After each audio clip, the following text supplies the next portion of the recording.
I will guarantee you one thing about me is that we all talk about time. We don't have enough of it. That's bullshit. What you don't do right is you don't prioritize what is important in your life.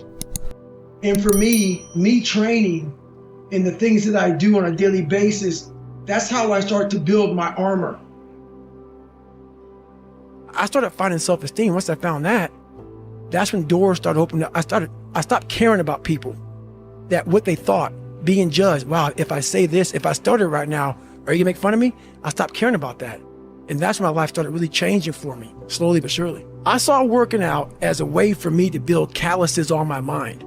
I had to callous over the victim's mentality. I always equated training to mental toughening. It always looked brutal. People waking up early and doing all these things, and it looked horrible. I was like, wow, man, I gotta start doing that. Not to get better, bigger, and stronger, but that is what's gonna build me. That looks uncomfortable.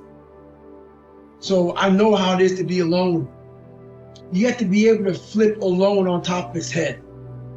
I gained a lot of strength from having a sewer mentality. And what a sewer mentality is how many people can make it out of the sewer alone?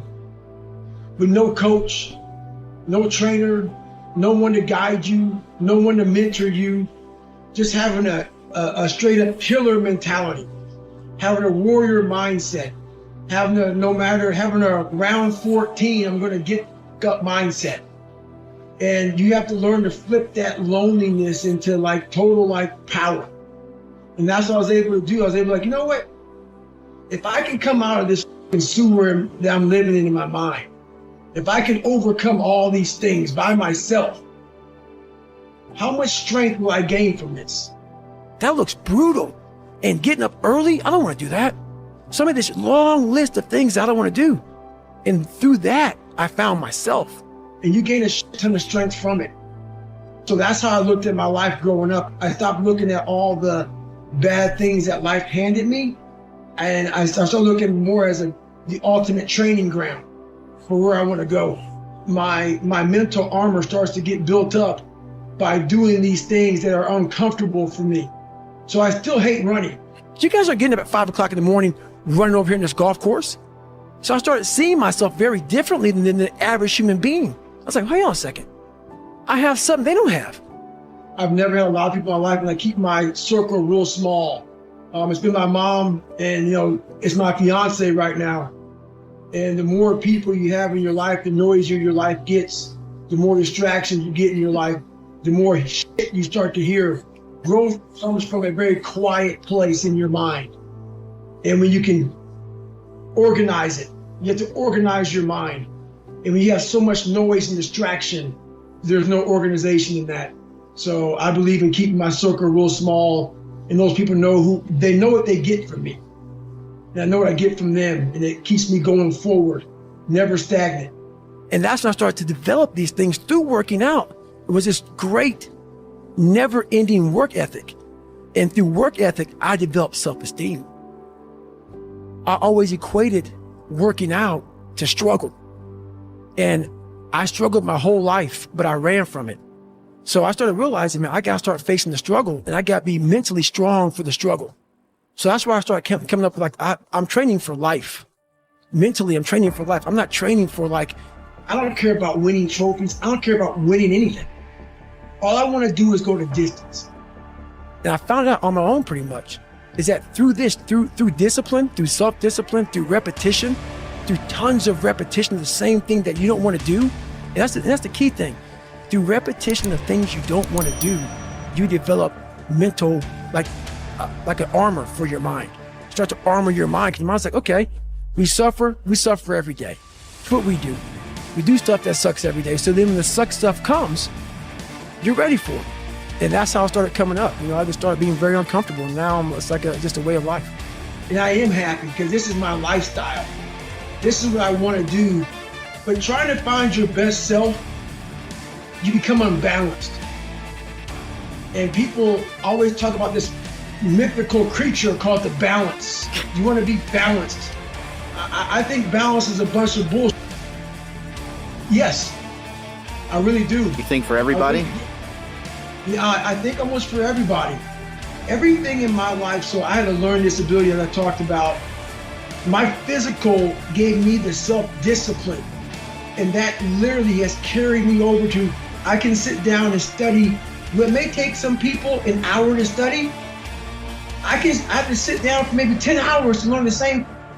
And that's very frustrating. So I always talk about running and swimming and all the stuff I did in the military, and pull-up records and powerlifting, all these physical feats. Some of the hardest I do in my life is just learning.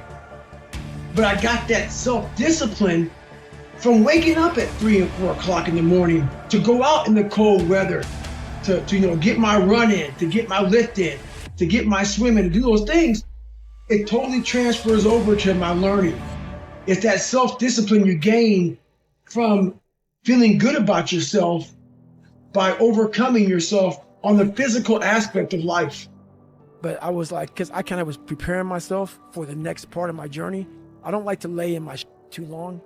I give myself a couple of minutes to, okay, we got man up. We got to get back, like, what's next? Let's go see, let's go back to college. Let's do something, because you're running and your athletic career's done. And this was like literally a trained skill for me, was I'm always preparing for, like, not being a bitch. Like, a lot of people get to a point, like, for instance, like, if Jennifer can't do something, like, if she can't go for a run or whatever, just like, cause something's wrong, like some simple shit, it's gonna bother her. I got to a point in my life where I realized this is life. And so I move on past things real quick. So people are like, oh my God, what are you gonna do, David, if you can't run? I'll swim, or I'll go to college, or I'll do something else. This this isn't my life. I'm very aware how quick life can take from you, and I've always prepared my mind for the next chapter. And what happened with me was I started this thing called front loading. So when I was young, I used to be a little piece of shit. Oh, I'm not good enough. I can't do this. I can't do that. But the second I got my head out of my ass, and I realized, man, you can achieve a lot of if you get off your ass and you start moving and you start motivating yourself. Start becoming a self-motivator. So I started front loading. And front loading is people are like, man, you've done so much by 47, because I don't know what tomorrow's gonna bring me. So my military resume is fat. I did a lot in the military. I did a lot outside the military. I've made money. I've done almost every race out there, hard race in the world. I've broken pull-up records. I've done a lot of shit.